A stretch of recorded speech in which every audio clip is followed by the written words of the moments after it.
ជំរាបសួរដល់ការលោកគ្រូអ្នកគ្រូទាំងអស់គ្នាជាពិសេសមិត្តអ្នកសិក្សាលើមុខវិជ្ជាគីមីទាំងអស់គ្នាថ្ងៃនេះខ្ញុំបានមកធ្វើដំណោះស្រាយលំហាត់ទាក់ទងទៅលើគីមីវិទ្យាថ្នាក់ទី12ទាក់ទងទៅលើមេរៀនលំនឹង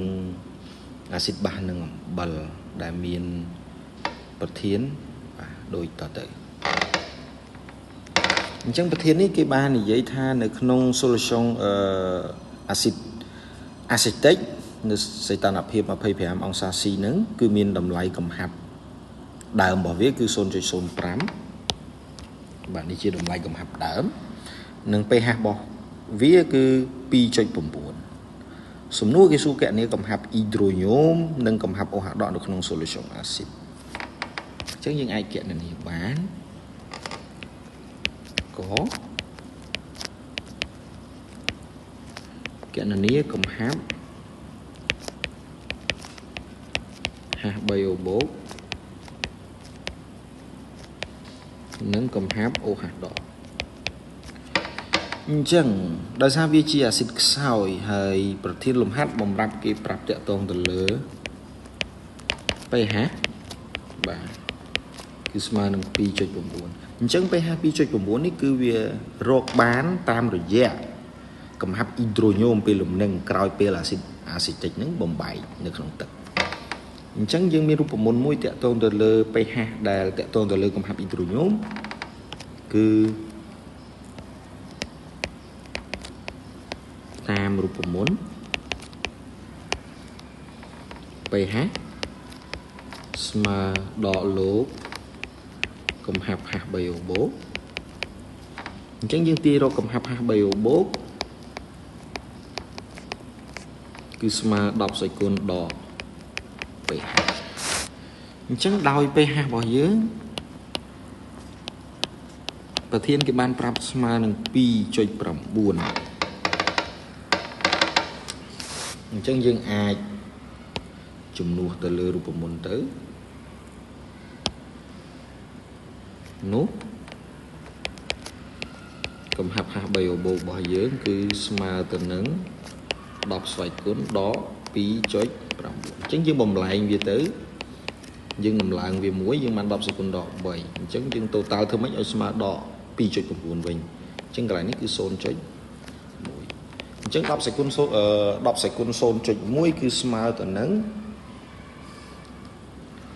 1.26 គុណ10សេគុណដក 3m អញ្ចឹងយើងអាចរកកំហាប់ H3O បូកបានបន្ទាប់គេឲ្យយើងគណនាកំហាប់ OH ដកអញ្ចឹងដោយសារវាស្ថិតនៅសីតុណ្ហភាព25អង្សា C យើងមានផលគុណនិយមកម្មនៃទឹកមួយដែលមានរូបមន្តអញ្ចឹងខ្ញុំសូមដាក់រក OH ដកតាមរូបមន្តក៏បានគ្នាយើងលោកគ្រូអ្នកគ្រូឬក៏មិត្តអ្នកសិក្សាទាំងអស់អាចដាក់តាមផលគុណនិយមកម្មនៃទឹកក៏បានដែរ H3O បូកគុណជាមួយនឹង OH ដកស្មើ KE ឬក៏ KW អញ្ចឹងខ្ញុំអាចថានាំឲ្យកំហាប់ OH ដកគឺស្មើ KE លើកំហាប់ H3O បូកដោយនៅសីតុណ្ហភាព25អង្សា C KE របស់យើងគឺយើងដឹងហើយគឺស្មើទៅនឹង10សេគុណដក 14អានេះនៅសីតុណ្ហភាព25អង្សា C អញ្ចឹងអ៊ីដ្រូញ៉ូមយើងរកឃើញនៅក្នុងការដោះស្រាយមុនយើងអាចជំនួសបានហើយអញ្ចឹងគេបានកំហាប់ OH ដកស្មើ10សេគុណដក 14ចែកទៅនឹង 1.26 គុណនឹង10សេគុណដក 3 បាទអញ្ចឹងយើងយកចែកទៅយើងឃើញថាវាមានចម្លើយគឺស្មើទៅនឹង 7.94 គុណនឹង10សេគុណដក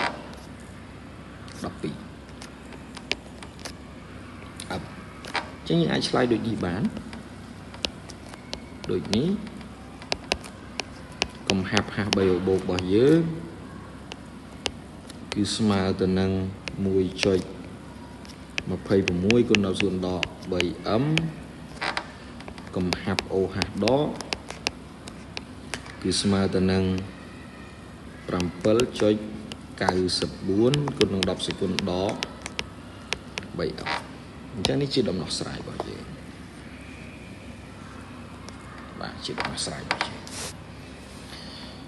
អញ្ចឹងយើងក៏លេខទៅមើលសំណួរទី2គេសួរយើងគណនាកម្រិតអ៊ីយ៉ុងកម្មបាទឬក៏ហៅមេគុណអ៊ីយ៉ុងកម្មហ្នឹងណាភាគរយអាល់ហ្វានៃអាស៊ីតអញ្ចឹងតើតើទៅលើសំណួរខយើងមានរូបមន្តហើយយើងមានតម្លៃលេខស្រេចតែម្ដងយើងគ្រាន់តែធ្វើការដោះស្រាយតាមរយៈរូបមន្តទៅយើងអាចគណនាចេញហើយខគណនាកម្រិតអ៊ីយ៉ុងកម្ម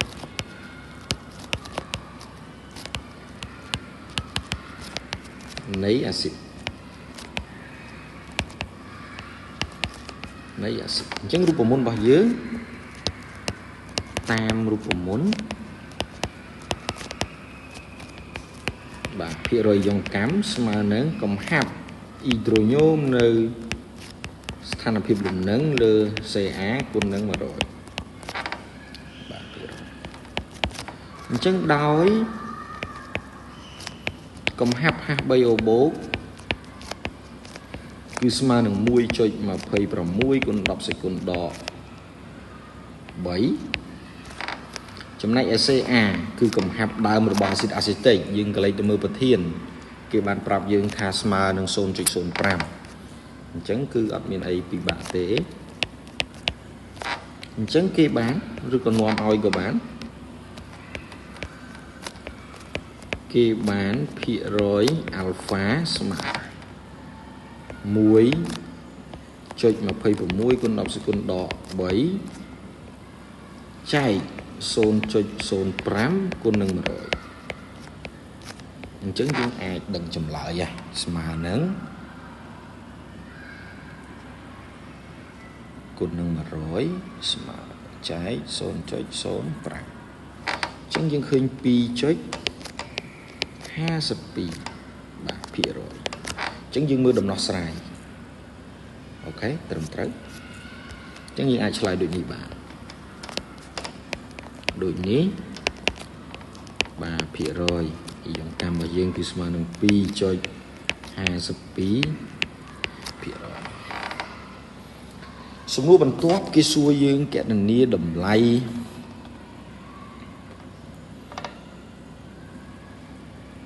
Ka នៃអាស៊ីតបាទគណនាតម្លៃ Ka នៃអាស៊ីតអញ្ចឹងកន្លែងនេះយើងអាចសិក្សាទៅលើកំហាប់ដើមកំហាប់ប្រែប្រួលឬកំហាប់ពេលលំនឹងដើម្បីរកKaបានឬក៏យើងអាចធ្វើផ្លូវកាត់ក៏បានដែរតែខ្ញុំសូមដោះស្រាយតាមរយៈការសម្រាយចុះដើម្បីឲ្យលោកគ្រូអ្នកគ្រូនិងមិត្តភ័ក្តិទាំងអស់គ្នាបានយល់ច្បាស់គណនាKaនៃអាស៊ីតអញ្ចឹងយើងសេសមីការបំបែករបស់វាសិក្សាលើកំហាប់ដើមកំហាប់ប្រែប្រួលសមីការបំបែក